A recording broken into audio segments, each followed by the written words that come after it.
join the Baltimore Rainbow Coalition. Mm-hmm. I agreed with Jesse Jackson's concept of a rainbow of black and white and low and middle income and farmers and workers and unemployed. And, you know, he leaves out only one group of people in the rainbow. Who's that? The rich, the super rich, and the stinking rich. And he does it for a reason, mm-hmm. because these are the people who run the show, mm-hmm. and if the rest of us don't get together, we'll never run it. Mm-hmm. It'll never be a democracy. I know that part of the Quit campaign mentions that the super rich, the stinking rich, are the 1% that owns the majority of the wealth. According to the Joint Economic Commission of the House and Senate, the government itself here is speaking, mm-hmm. 1% of American families owns over twice as much wealth as 90% of all the rest of us put together.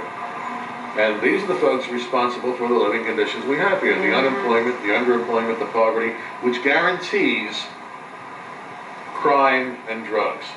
And they're not going to do a thing to stop it, because their profits have never been as high.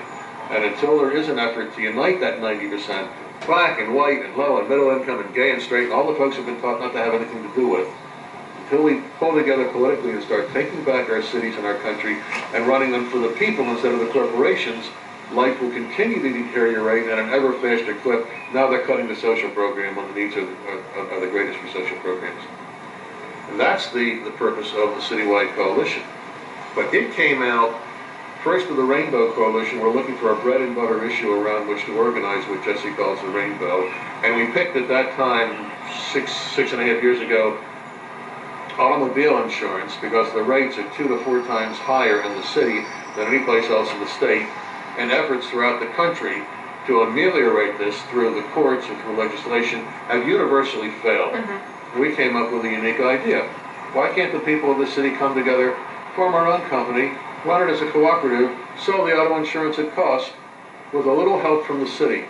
Well, it took us 6 years to get that little help from the city. And how little was it? Well, first we needed $52,000 for a feasibility study, and the mayor, after stalling for 6 months, said he thinks it's a great idea.